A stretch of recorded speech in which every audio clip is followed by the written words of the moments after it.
بسم الله الرحمن الرحيم. أهلا بكم أعزائي تلاميذ سنة رابعة متوسط في المراجعة رقم 2. إذا تعرفنا في الدرس الماضي على أن الجملة تتكون من جملة بسيطة اللي هي لافخاز سامبل وجملة مركبة اللي هي لافخاز كومبلكس. تعرفنا باللي لافخاز سامبل تحتوي على فعل واحد، وبما أنها تحتوي على فعل واحد إذا تحتوي على une proposition يعني اقتراح واحد.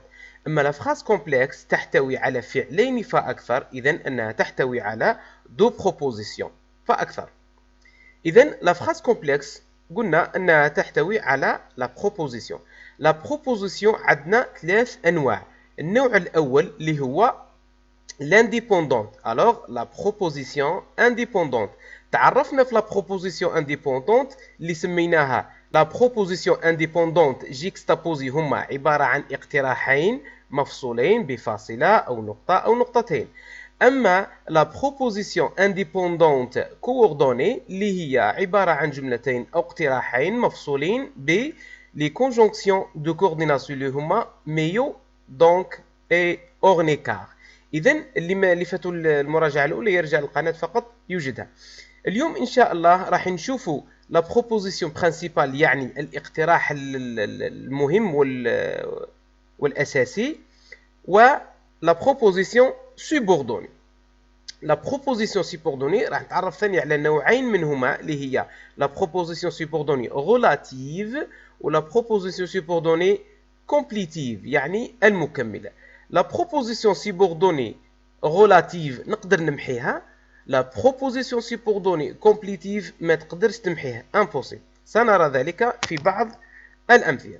فقط ملاحظة، لا بروبوزيسيون سوبوردوني هذه ما تجيش وحدها يعني مستقلة، لازم ترتبط ب بروبوزيسيون برينسيبال، يعني هذه لا وجود لها ولا معنى لها بدون لا بروبوزيسيون برينسيبال. إذا ركز معي جيدا. لا بروبوزيسيون برينسيبال ولا بروبوزيسيون سوبوردوني. كما تعرفنا على لا بروبوزيسيون انديبوندونت تفصلها هنايا فاصله او نقطه والله لي كونجونكسيون دي كورديناسيون. اما في الحاله هذه تربطها برونو غولاتيف، يا اما تربطها ان برونو غولاتيف او بيان تربطها اون كونجونكسيون دو سوبورديناسيون او بيان تربطها ان مو انتيروغاتيف. راح نتعرفوا على هذه الروابط. اذا بالنسبه للبرونو غولاتيف على سبيل المثال هما كي que, quoi, dont, lequel, lequel ومشتقاته يعني سي ديريفي اللي هما laquelle, auquel, etc. Une conjonction de subordination اللي هما على سبيل المثال que, si, quand, comme, puisque, parce que. Un mot interrogatif على سبيل المثال quel, c'est, pourquoi et comment. ركز معي جيدا لكي تفهم أكثر. على سبيل المثال لدينا j'ai trouvé un site qui est très intéressant، يعني وجدت موقعا والذي هو مهم جدا. لكي نعرف لا بروبوزيسيون برينسيبال، يعني في المواضيع تاعكم يطلب منك أنه تبحث على لا بروبوزيسيون برينسيبال ولا بروبوزيسيون سيبوردوني. كيف ذلك؟ لابد نعرف اولا اداه الربط، يا اما ان تكون لي كونجونكسيون دو كورديناسيون او بيان تلقاها هنا نقطه ولا فاصله ولا تلقاها هنايا ان برونو كما هذا المثال. اذا هنا عندنا اداه الرابطه بين الجمله الاولى والجمله الثانيه هي كي، هذا برونو غولاتيف. لما تجد هذا لو برونو تسطر يعني بين الكي هذاك والاول ونسميها بروبوزيسيون برينسيبال، هي جمله اساسيه، واللي وراها نسميها proposition subordonnée. متفاهمين؟ إذا لا proposition subordonnée هذه نقدر نمحيها.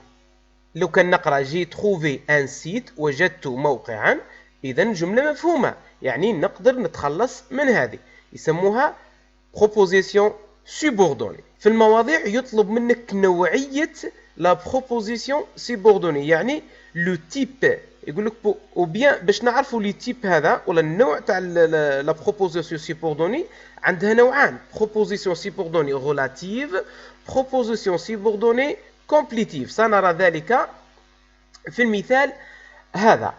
اذا لا بروبوزيسيون سيبوردوني عندنا اما غولاتيف اما كومبليتيف. لاحظ المثالين هذين. عندنا هنا الرابط هو كو وعندنا هنا الرابط كو يعني نفس كو. متفاهمين؟ إذا ركز معي جيدا. أول شيء لازم ندير دائرة على لو برونو، إذا هذا كو. بعد نفصل الجملة تصبح الجملة الأولى هي بروبوزيسيون برينسيبال يعني جملة أساسية واللي هي مكتملة في حد ذاتها مفهومة. جي لو لو ليفر قرأت الكتاب.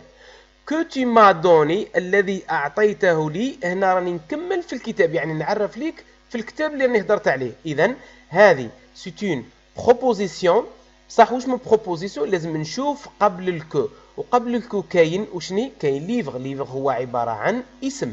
مادام هذا اسم قبل الكو إذا هذه نسميها بروبوزيسيون سيبوردوني غولاتيف.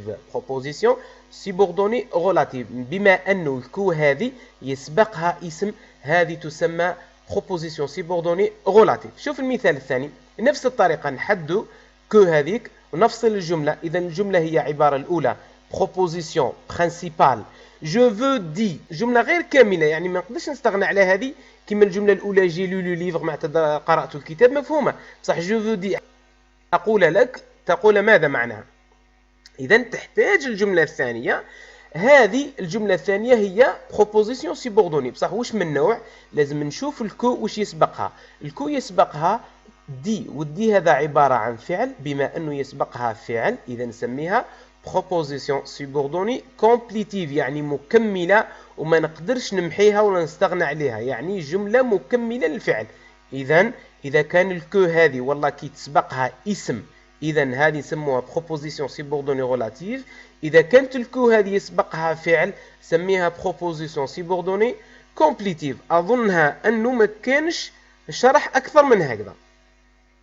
نأخذ مثال. إذا حاول وقف الفيديو وحاول تخدم هذه وحدك. إذا ندوروا على كو هذا. إذا نسطر بين الجملة. إذا الجملة الأولى هي proposition principale يعني je pense أظن، وما نقدرش نستغنى عن الثاني. لماذا تظن ماذا؟ je pense quoi alors je pense qu'il viendra أظن بأنه سيأتي.